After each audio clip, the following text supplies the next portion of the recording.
Welcome back, dear friends. Thank you for returning to the channel where we pause, breathe, and explore the deeper dimensions of human experience. Today, we take on a topic that is both timeless and intensely relevant to every spiritual seeker: the struggle with karma, or sensual desire, during meditation practice. If you've ever sat down on your cushion with the intention of reaching clarity and stillness, only to be bombarded by thoughts of food, fantasies, memories, or bodily discomfort, you're not alone. This is not a personal failure, it's part of the universal human experience. Even the most seasoned meditators face this. Today's video will not just help you understand karma as a hindrance, it will show you how to work with it skillfully, patiently, and compassionately until it transforms into a gateway to deeper awareness. In Buddhist tradition, karma is not vilified, it is recognized. Acknowledged as one of the 5 hindrances nivaranas, it is seen as a powerful force that can cloud perception, distract the mind, and sabotage concentration. But it's also a valuable teacher, because in working through desire, we uncover not only the nature of the mind, but the roots of our suffering. Let's begin with what happens when we sit. You close your eyes. You begin to follow the breath. At first, you feel centered, calm, present, but within a few minutes, thoughts begin to rise. I wonder what's for lunch. I should text her back later. I miss that feeling when I'm lying in bed, warm and safe. Suddenly, the mind is no longer here. It's elsewhere, remembering, planning, fantasizing. This is karma in action. But here's the mistake most people make: they react to it. They feel guilty. I'm supposed to be meditating, why am I thinking about pizza? Or they get frustrated. Why can't I focus? Some try to forcefully suppress the thoughts, tightening their jaw, holding their breath, thinking if they just try hard enough, they can push desire out.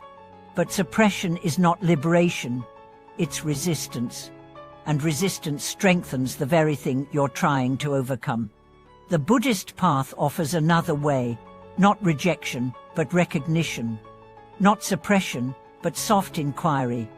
Let me tell you a story from the early Buddhist canon. The monk Moggallona, one of the Buddha's chief disciples, once experienced overwhelming drowsiness during meditation. He tried standing, splashing water on his face, even walking meditation, but nothing worked. Finally, he confessed his struggle to the Buddha. And the Buddha didn't scold him. He gave him strategies. Reflect on the object of your meditation more deeply, he said. If that fails, consider the dangers of indulging in sleepiness. If that fails, rouse your energy. If that fails, stand up. If that fails, splash water on your face. If that fails, look toward the sky. If that fails, tug on your earlobes. This sequence reveals something profound. Overcoming hindrances is not about magic, it's about method, about patience, about experimentation. The same applies to karma. The first step is recognition. When desire arises, name it. It is wanting. It is craving. By naming it, you create distance. You remember, this is not me. This is a mental event. The second step is observation. Where do you feel the desire? Is it in the chest, the belly, the throat? Is it hot, tight, expansive, fluttering? Don't try to make it go away. Just watch. Desire is like a flame. Without fuel, it flickers and dies. But you must resist the urge to feed it with stories, judgments, or shame. The third step is curiosity. Ask yourself gently, what is this desire trying to tell me? Maybe you're not hungry for food but for comfort. Maybe you don't long for sex but for intimacy. Maybe you're not craving escape but freedom. Beneath every desire is a deeper need. When you meet that need mindfully, the craving loses its grip. Fourth, shift attention. Redirect your focus to the breath, the body, or the space around you. Anchor yourself in now. Desire always pulls us toward the future, what could be, what might happen, what we think will make us happy. But meditation is the practice of returning, again and again and again. The breath is always here. The body is always here. Awareness is always here. Use them as your refuge. But now, let's be honest. Some desires are stubborn. They return again and again. Maybe it's a fantasy, a recurring thought, a memory. That's okay. You don't need to win every battle in one sitting. Think of meditation as gardening. You don't yank the weeds with anger. You loosen them gently, day after day, with care and consistency. Some days the soil is dry, some days it's muddy. You work with what's there. Eventually, the roots come loose. But even before that, you start to see beauty, not just in the flowers, but in the effort itself. One advanced technique used in monastic practice is reflection on impermanence. Ask, this desire, how long will it last? Desire is like a storm, intense but passing. No craving lasts forever. If you sit long enough, it shifts, it fades, something new arises.